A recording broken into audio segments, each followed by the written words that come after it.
Synopsis, votre nouveau rendez-vous sur CCTV Rallye. La République démocratique du Congo patine depuis des décennies. Les hommes et les femmes s'élèvent, trouvent des solutions. Les politiciens, les acteurs sociaux, ainsi que les simples citoyens, ce qu'ils proposent, mais pas tout.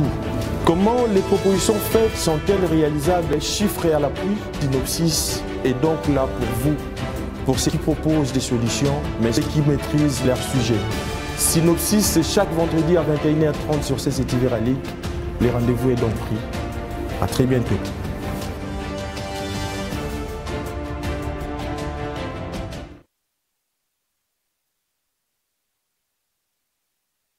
Dans son numéro, Monsieur Norbert Yamba, il est cadre de l'Union pour la démocratie et le progrès social, panafricaniste et un chercheur des Réunions. Avec lui, nous allons parler toujours du développement de l'Afrique avec un thème bien choisi et bien déterminé, les traditions et développement de l'Afrique. Bonsoir, M. Norbert Yamba. Bonsoir Kabila. D'entrée de jeu, face à ces sujets, faudra-t-il admettre qu'un changement de paradigme dans les modes de gouvernance s'impose pour le développement de l'Afrique? Ça va de soi, Kabila.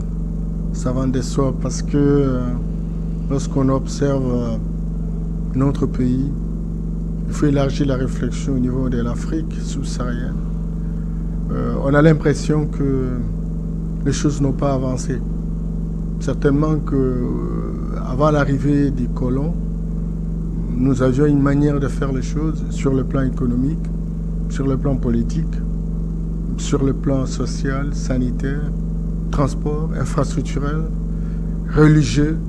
Nous avions notre patrimoine, nous avions nos traditions. Et voilà, les Occidentaux sont arrivés, ils nous ont bloqués à 3 niveaux.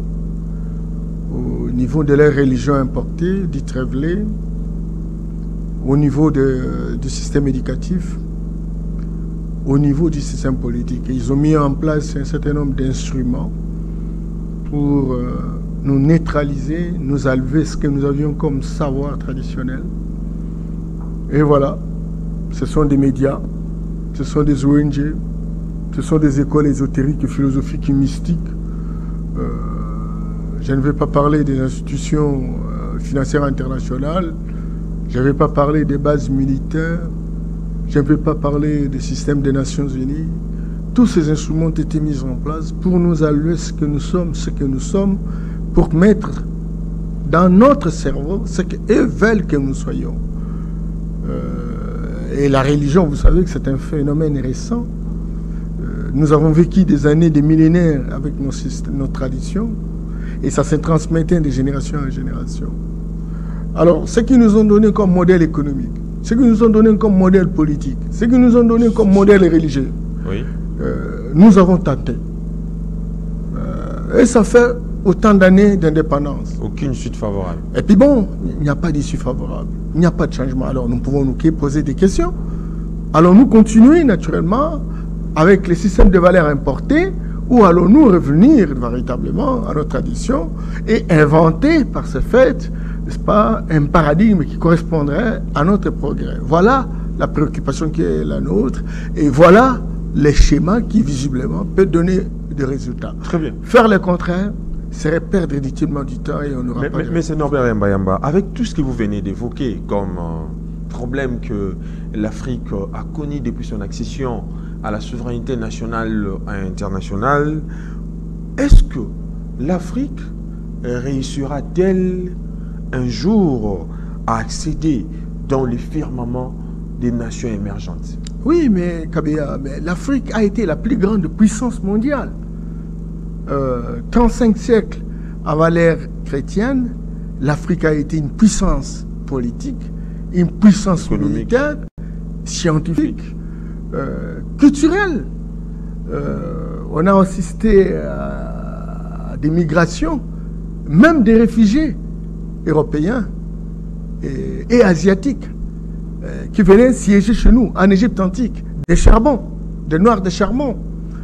Mais qu'est-ce qui explique que nous puissions encore rééditer cet exploit si jamais nous nous posons sérieusement des questions pour dire qu'est-ce que nous avons été, quelles ont été nos traditions, quels deviennent véritablement ces héritages traditionnels, quels sont les éléments qui ont fait que nous puissions trébucher, qu'est-ce que nous faisons pour sortir véritablement de cette situation et prendre la tangente. Si toutes ces questions, nous arrivons véritablement à les répondre, pourquoi pas? Pourquoi pas? Parce que nous avons, c'est pas quelque chose de congénital. Nous avons démontré à travers le monde que nous étions puissants et nous pouvons devenir puissants. Et aujourd'hui, KBA, il y a des opportunités qui s'offrent à nous. Lorsque vous regardez la superficie africaine, vous avez pratiquement une superficie de 30 millions et quelques de kilomètres carrés. Lorsque vous prenez la Chine, vous prenez les États-Unis, vous prenez l'Europe, ensemble, ça fait la taille de l'Afrique.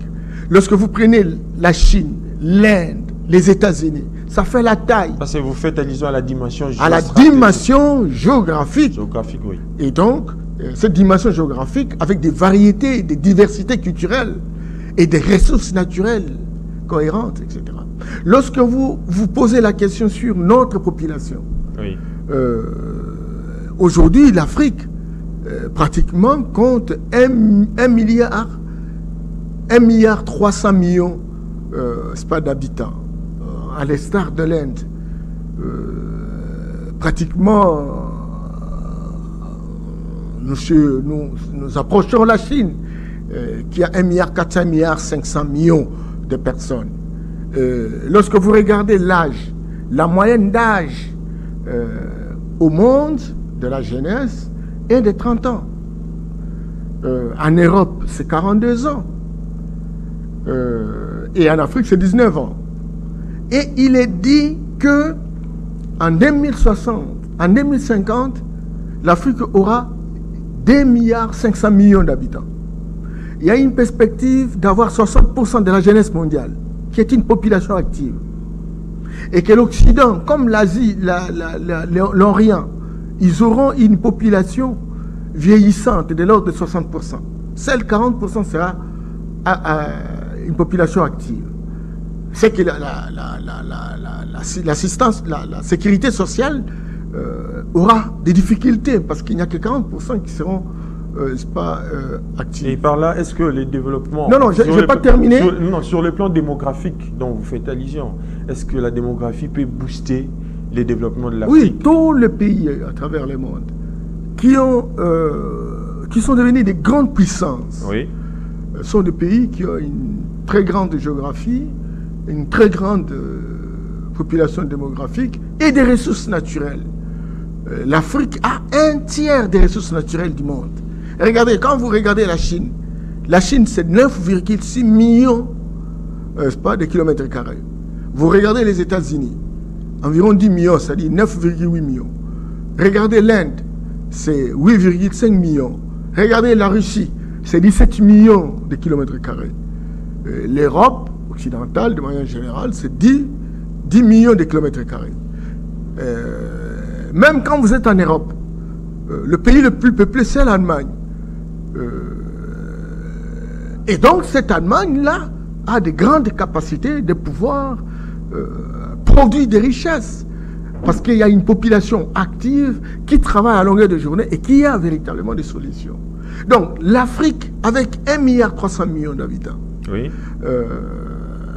avec des ressources naturelles, avec tous les minéraux stratégiques qui servent aujourd'hui à la transition énergétique, je pense que ces atouts-là, si nous avons un personnel, une élite politique responsable, transformée, revisitée, compatible à nos réalités, dans la construction de notre génie propre, ça sera le départ.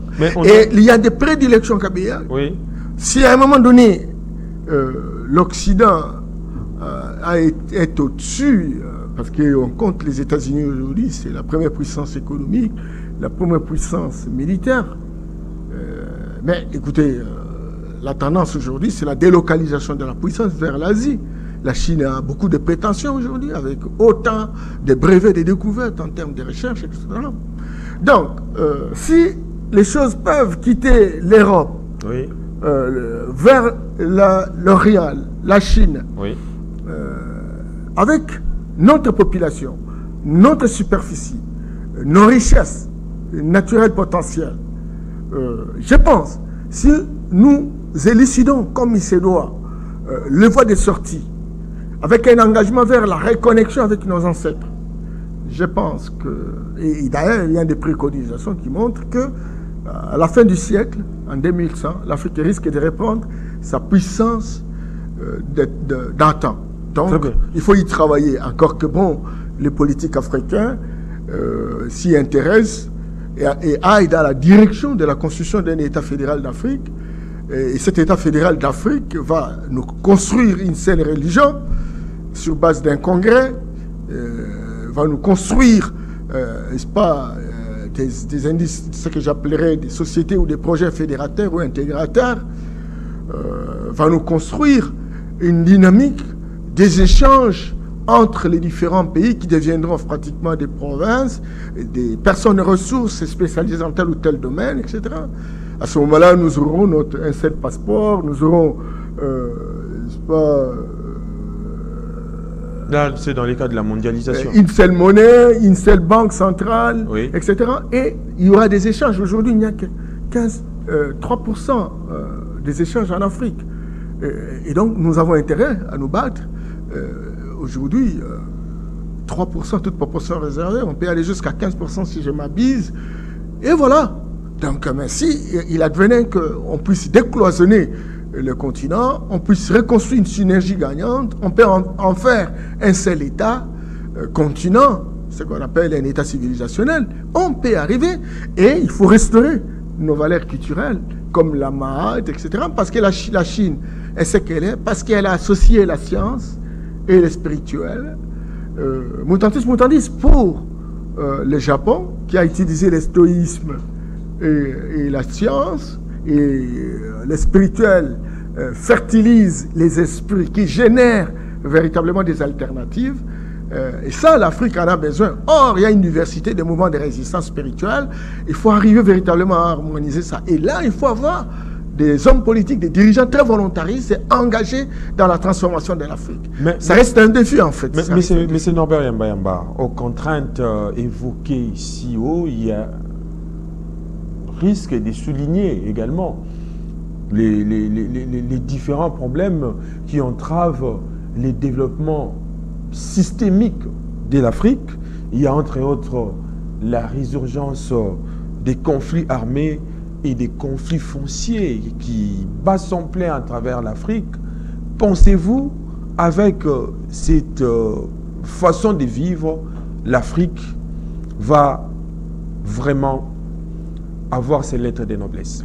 Kabea, je crois vous l'avoir dit, et je n'ai jamais cessé de le répéter, oui, que le paradigme que nous utilisons est hétérocentrique. C'est-à-dire un paradigme à rentabilité externe. Oui. Le schéma a été conçu dans les relations entre le centre et la périphérie. Selon Samir Amin, les centres, ce sont des Occidentaux, et la périphérie, ce sont le pays du tiers-monde, s'il faut le dire ainsi. Et nos pays n'ont pour responsabilité que de produire, devenir des réservoirs de matières premières. Ces réservoirs de matières premières permettent aux Occidentaux, qui ont les industries, de venir prendre nos matières premières à l'état brut, les amener chez eux, les transformer chez eux, produire des richesses chez eux, créer des emplois pour leurs enfants et affecter ces richesses dans les différents secteurs de la vie, construire des écoles, construire des routes, construire des centres de santé, des hôpitaux, compagnie, etc. Et bien payer les gens, créer une sécurité sociale, compagnie. Mais nous, qui sommes le dépositaire de toutes ces richesses, nous n'avons rien. Ça, c'est le paradigme occidental. Oui. Et le paradigme occidental a permis de provoquer un certain nombre de conséquences. Pourquoi des conflits armés? Simplement parce que la guerre, pour l'Occident, est considérée comme une industrie la plus rentable que les investissements autres que la guerre. les États-Unis, sur les 244 ans d'indépendance, ils ont mené la guerre pendant 241 ans. C'est ce qui a fait qu'ils continuent à être le plus puissant du monde. Et, ils affectent même 750 milliards de dollars en termes de dépenses militaires. Or, si nous, on était ensemble, avec nos chercheurs revisités, compatibles par rapport à notre écosystème, oui. Nous pouvons inventer un autre paradigme qui sera infocentrique, à rentabilité interne. Ça veut dire, en fait, les recherches que Dieu nous a données oui. Doivent être extraites ici et transformées ici, commercialisées ici. À ce moment-là, avec l'intelligence économique, nous pouvons identifier des marchés potentiels en vertu desquels nous pouvons véritablement commercer nos matières premières ou nos produits manufacturiers. Et aujourd'hui, le Congo-Kinshasa, par exemple, se trouve parmi les pays de la CIC, CRC, c'est plus de 350 millions de consommateurs à l'espace. Le pays de la SADC, c'est 400 millions de consommateurs. Et lorsque vous regardez l'Afrique dans son ensemble, c'est 1,3 milliard de consommateurs. C'est que très clairement, si nous avons la possibilité d'avoir nos propres technologies en fonction justement d'une révisitation de notre système éducatif ou notre génie propre et réhabilité, oui. Nous pouvons avoir nos propres technologies. Et si nous ne pouvons pas les avoir aujourd'hui, nous pouvons même tronquer et les acheter. Parce que si hier l'Occident ne nous a pas transféré les technologies, nous sommes malheureusement mal placés aujourd'hui de constater que même nos frères asiatiques, nous sommes aussi gentils, nous appelons tout le monde de frères, mais en fait, ils n'ont pas pris d'autres alternatives pour nous permettre véritablement d'avoir des technologies qui nous permettent de transformer et viennent aussi faire comme les Occidentaux. Par rapport au conflit armé dont vous venez d'évoquer, sur base de ce que vous avez énuméré, vous ne voyez pas que c'est dans cette optique qu'il faut comprendre aussi que le monde de la guerre, le monde de l'après-guerre est devenu un monde dangereux. Parce que si la bipolarité structurelle d'autrefois aurait permis que les conflits identitaires ou nationaux qui bouillonnent sur la surface des États issus de la colonisation soient étouffés, mais aujourd'hui il n'en est pas ainsi, parce qu'on nous parle d'une guerre asymétrique, non conventionnelle, d'une infiltration où on a précipité l'armée nationale dans la confusion pour une seule armée, plusieurs instructeurs, plusieurs esprits, plusieurs infiltrations. Norbert Yamba-Yamba. Quand on comprendra les discours que nous tenons, on aura fait un bon bondissement. Quand je parle de changement de paradigme, oui. Je suis en train de vouloir dire que dans ce paradigme-là, il faut avoir des racines. Un arbre sans racines ne donne pas de fruits. Vous voyez, donc, un arbre ne peut pas nourrir un autre arbre sans ses racines. Et donc, la fondation est très importante. Nos traditions sont importantes. Notre spiritualité, elle est naturelle. Chez les Américains, ils ont une catégorie de militaires qu'on appelle des rangers mentalistes. Qu'est-ce qu'ils font, Kabea? Oui. Ils peuvent se concentrer et savoir qu'à Kinshasa, à tel endroit, il y a Yamba-Yamba et Kabea est en train d'échanger. Tu vois, toutes ces guerres à l'Est, etc. Si nous pouvons réhabiliter notre spiritualité authentique, si nous pouvons reconstruire notre reconnexion avec le monde métaphysique qui est le nôtre, on peut identifier qui vient faire quoi, etc. Je vous ai donné l'exemple. Est-ce que la spiritualité seule peut permettre toutes ces histoires-là que vous venez de dire? Mais la spiritualité, c'est l'esprit. Oui. La capacité d'inventer. Sans combattre, sans une guerre, seulement il faut que c'est focalisé à la spiritualité. Non, mais on peut aussi pas qu'il y a un Goussouroche quelque chose. On peut aussi gagner sans combattre. Il faut des stratégies. Il faut du génie. Mais en mettant la spiritualité. Même s'il faut combattre. Regardez Kabea. Oui. Est-ce que regardez Kabea. Même s'il faut combattre. Je vous ai donné l'exemple des amis de Topoki qui ont un produit. Quand on inoquille dans les yeux, tout de suite, vous pouvez voir même à 2000 km. Les Blancs ont fabriqué les satellites. Mais si nous, on avait pris en considération ce genre de tradition, nous pouvons scientifiser, nous pouvons théoriser, nous pouvons moderniser et en faire véritablement notre satellite. Et on pouvait vendre même ces satellites. On peut, ça va nous faire des rentrées, des devises, etc. Et nous pouvons également nous préparer face à la guerre. Je vous donne un autre exemple. Oui. Les Mbassou, par exemple. Mais si vous avez le Mbassou, vous avez la guerre, et c'est très clair que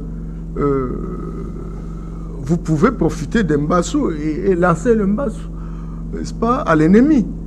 Donc, au même moment que nous voulons gagner sans combattre, au même moment que nous sommes capables de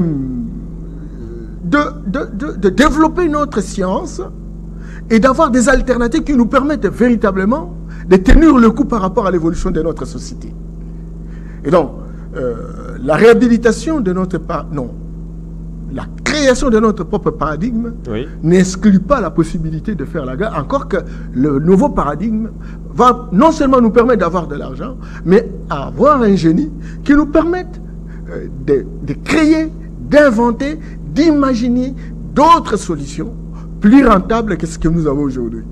Et ça va du soi. Et vous verrez que ces guerres vont résister, parce que la tendance pour nous, c'est il faut arrêter de saucissonner l'Afrique. Aujourd'hui, on est en 54 États. Et la tendance pour les Occidentaux, c'est d'aller jusqu'à 80 États. Le Congo, qui est dans les visères, il y a une perspective de 4 à 5 États. Le Mali, tout ce que tu voyais là, perspective de 3 États, parce qu'il y a des richesses, il faut avoir des interlocuteurs directs. Je ne vais pas parler du Nigeria. Je ne vais pas parler du Sénégal, qui est un petit pays. On veut le diviser avec Casamance. Je ne vais pas parler de l'Angola. Ça va être une réussite totale pour l'Occident? Mais l'Occident s'est divisé pour mieux régner.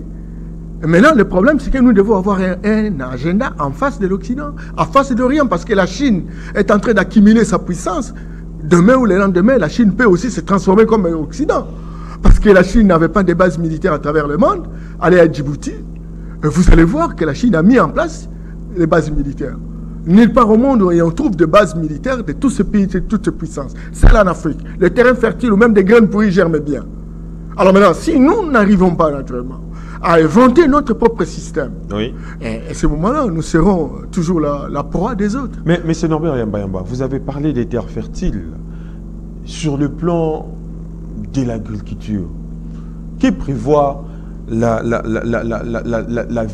nouvelle vision panafricaine face au développement agricole, d'autant plus que les développements des chaînes de valeurs agricoles au milieu rural devrait permettre aussi le développement des chaînes de valeurs agricoles au niveau interne.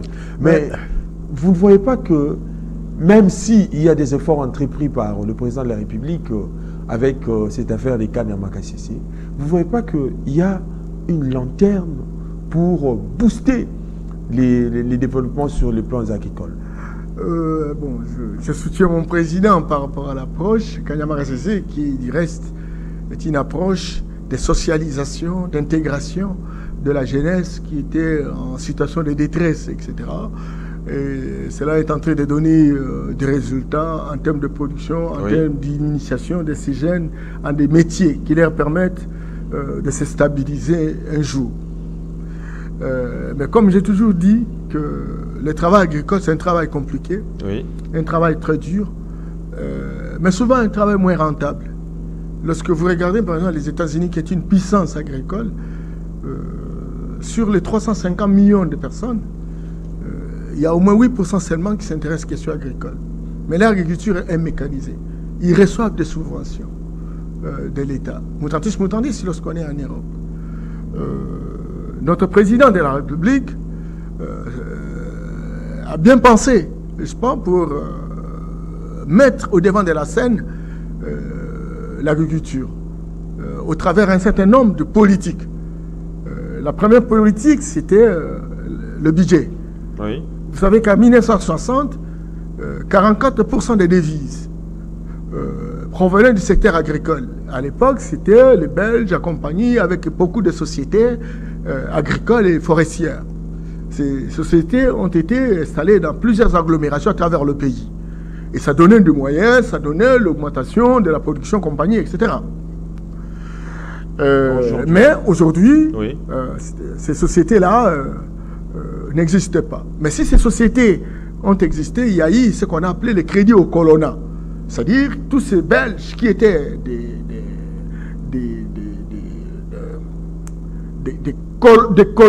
on les appelle des colonialistes, mais avec des colons. Alors, ce sont des colons, oui, oui. mais qui avaient des sociétés agricoles. Ils recevaient des crédits de la Belgique. Le crédit au colonna. Et le président de la République a bien pensé de dire il faut une banque de développement rural. Ce qu'on appelle la banque de crédit agricole. Avec le maréchal Mobutu, ça a existé en face de l'hôtel de ville, là où on a mis les services de cadastre. Il a existé. Moi-même, j'ai fait une étude en 1990. J'ai dit la banque de crédit agricole, mythe ou réalité. Et dans mes investigations, j'avais trouvé que 99% des crédits ont été alloués, n'est-ce pas, aux membres, aux acteurs politiques. Bureau politique, membres du comité central et du gouvernement. La société, ce qu'on appelle la SOFIDE, la Société des finances de développement. La plupart des coopératives d'épargne et de crédit sont en faillite. Vous avez le fonds de développement, comment on dit, de promotion industrielle. Vous avez suivi combien FPI. Les gens se sont endettés et qui n'ont rien payé. Et quand nous avons fait l'étude, une publication qui existe depuis 90 à l'époque, 98% des gens qui s'endettaient à la banque de crédit agricole ne payaient pas. C'est un peu la situation qu'on est en train d'observer avec les fonds de promotion industrielle depuis un certain temps. Dans le cadre alors maintenant, le président de la République oui. met en place un fonds de développement rural. Oui. Et avec possibilité de soutenir même des coopératives à travers le pays. Et dans ce projet de développement de 145 territoires, je pense il y a les soutiens à l'agriculture. Au travers de la politique, par exemple, des crédits, le budget lui-même qui doit quitter 2% vers... Nous sommes au-delà même de 7% aujourd'hui. Oui. Et avec le projet de 145 territoires, on serait même au-delà de 15%. Il faut une politique foncière. Aujourd'hui, il y a une politique foncière qui revisite, n'est-ce pas, l'octroi des espaces fonciers à des personnes qui en ont besoin. Parce qu'il y a beaucoup de gens qui ont des papiers sur le plan de la possession des espaces fonciers, mais qui ne travaillent pas, qui ne produisent pas. Ils font de la spéculation. Mais les conflits locaux fonciers posent problème. Et cela existe parce qu'au regard de l'article 389 du Code foncier, je crois, oui. des années 73, voulait régler cette question avec une disposition d'une loi sectorielle.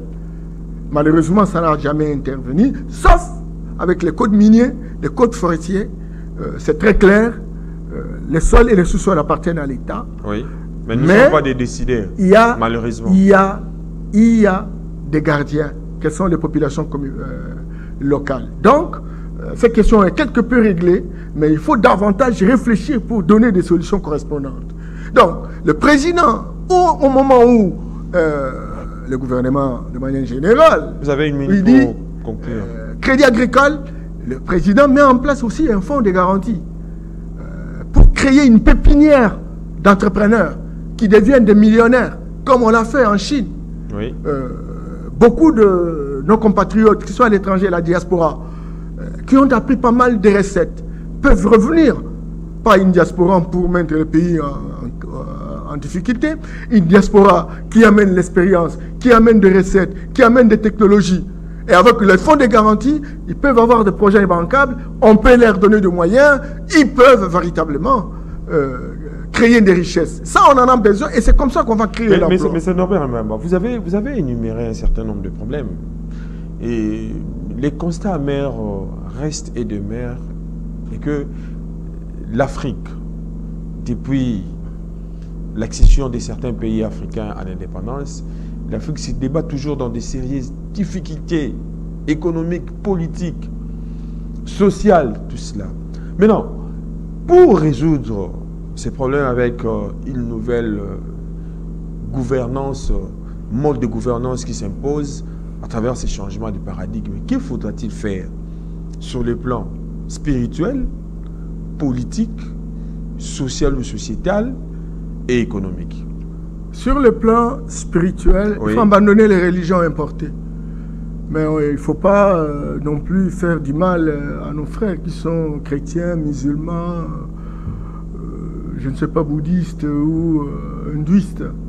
Nous devons discuter ensemble pour dire que ben voilà, ça va faire 6 siècles. Les musulmans sont ici il y a 14 siècles.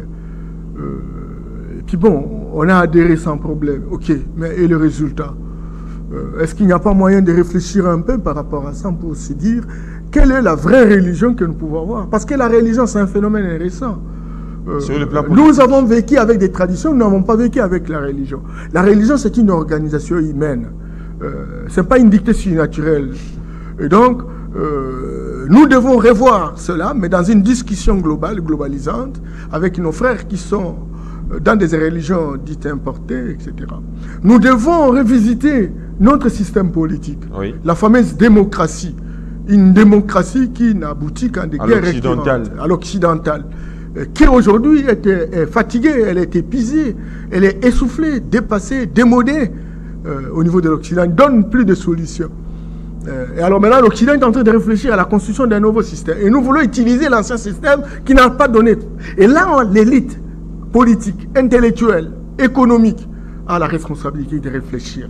Sur le plan on ne peut pas changer un pays qui est un sous-continent simplement parce qu'on fait des déclarations, des élections, déclarations, des positionnements, déclarations. Non, non, non, non, non, il faut que ça s'arrête.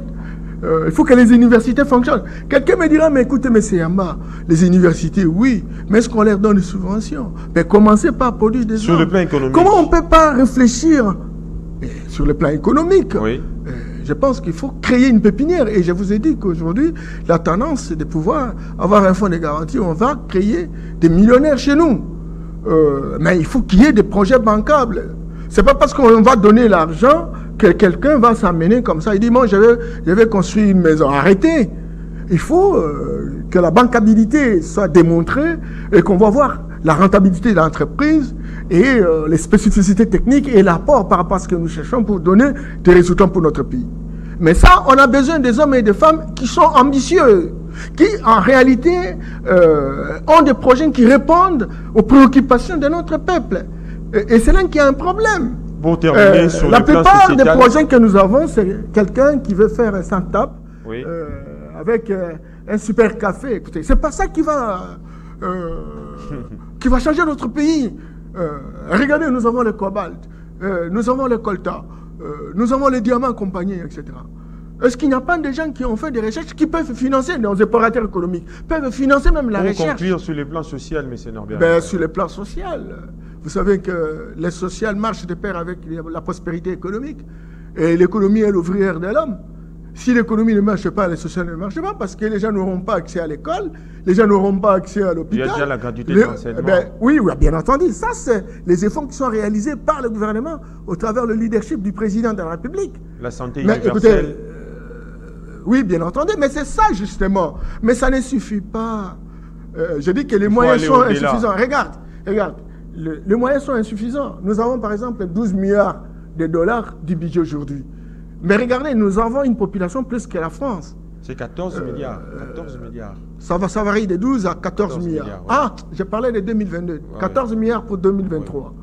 Mais écoutez, regardez la France. C'est 330 à 400 milliards d'euros. Vous voyez? Et donc, mais nous avons une population plus que celle de la France. Oui. Alors maintenant, nous avons plus de besoins que celle de la France. Mais nous avons moins d'argent que la France. C'est comme ça qu'il faut à un moment donné qu'on élève le débat. On ne peut pas demander qu'on fasse des autoroutes dans un pays qui n'a que 10 milliards ou 14 milliards. Et donc la France a 400 milliards de dollars chaque son budget. Il faut maintenant qu'on ait une volonté volontariste de prendre même des dettes. Les États-Unis est la plus grande puissance économique du monde, mais qui a une dette l'équivalent de son produit intérieur brut. 18 000 milliards. de dollars. Nous devons prendre même des dettes. Mais encore que notre diaspora nous aide. Mais les notre diaspora, les remboursements notre et diaspora les paiements d'intérêts doit nous aider. Par les créanciers, mais je m'excuse beaucoup. Entravent toutes sortes de développements. Arrêtez. Nous aurons à affecter de l'argent dans les secteurs productifs.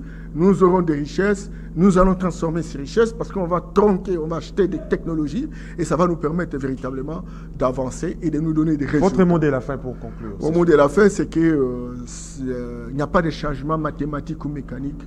Tout vient avec le temps. Il faut poser les jalons, il faut un premier pas et le premier pas a toujours été le plus long. Nous entendons que les politiques, les scientifiques, la population de manière générale, nous soyons en mesure de comprendre les priorités et c'est sous bas de ces priorités que nous allons scientifiser, moderniser pour prendre une tangente qui nous permet de relever le défi. Et le vrai défi, c'est de lutter contre la pauvreté de notre peuple. Très bien. Chers téléspectateurs, nous sommes arrivés pratiquement à la fin de cette émission.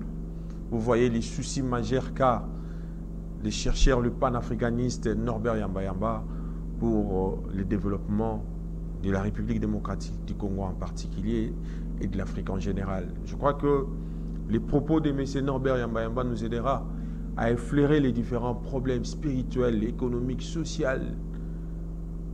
politiques et à nous déterminer pour des changements profonds et constructifs. On se retrouve le vendredi prochain avec un autre invité. Mais d'ici là, portez-vous bien et bonne suite de programme sur votre chaîne.